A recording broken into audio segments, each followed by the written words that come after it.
Let's suppose we're given a function y equals to 3x plus 5. This y actually stands for g of x equals to 3x plus 5.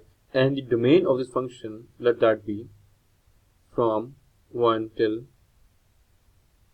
3. Now this function will be, the input values are x, the output values are y or g of x, and the process is through which the input value is going through, that is 3x plus 5. So for 1 till 3, let's take the input as 1, 2 and 3. 1 will give us 8, 2 will give us 11, and 3 will give us 14, right?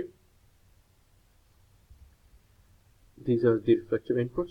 Now what if they have asked us to find such an equation in which if we put these values, they will give the output this. For example, if I put in that equation the value of 14, if I input 14, the output will be 3.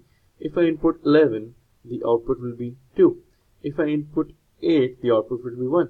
Now, such an equation will be called G inverse of x. So basically it is mapping the output values of the function of g of x to the input values of the function of g of x. Basically it is an equation which is doing the completely opposite thing which the g of x did. So hence the symbol is same, g and g, but this minus 1 indicates that this is actually the inverse of g, right? Now for that you will have to follow some steps which are quite easy. First of all, to find the inverse of a linear function, this is a linear function, the procedure for finding the inverse of a quadratic function is quite different from this one. Now to find the inverse of a linear function, which is, let's say, g of x equals to 3x plus 5, step 1 is to write the equation in terms of y and x. Our output is denoted by y and our input is denoted by x. And step 2 is to swap the variable x and y. We'll do that like this: x equal to 3y plus 5. Now on to step 3. Step 3 is, alright, step 3 right here. Step 3 is making y the subject. If I make y the subject of the equation, I'll get y equals to x minus 5 over 3. Now let's verify this equation, whether it will give us the values of the input of the function g of x or not. Let's say I put in x equals to 8, 11 and 14.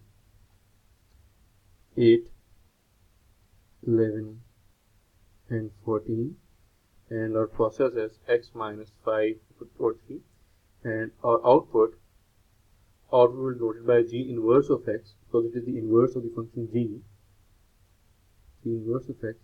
If I put 8 in this, I'll get 8 minus 5, 3, 3 over 3 is 1. If I put 11 in it, 11 minus 5 is 6, 6 over 3 is 2.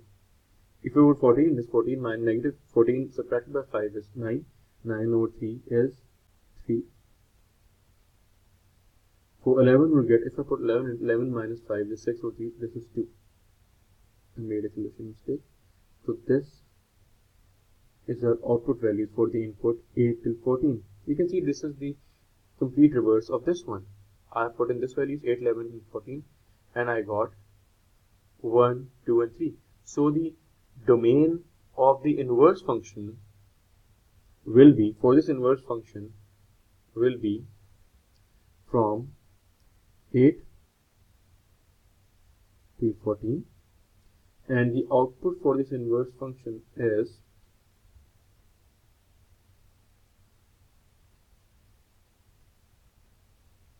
for that domain, the range of this inverse function is 1 till 3. So it is quite the opposite of the original function g of x. In the g of x function, our domain was 1 to 3 and output was from 8 to 14. Now in this function, in the inverse of this, this is our input domain 8 till 14 and output is 1 till 3.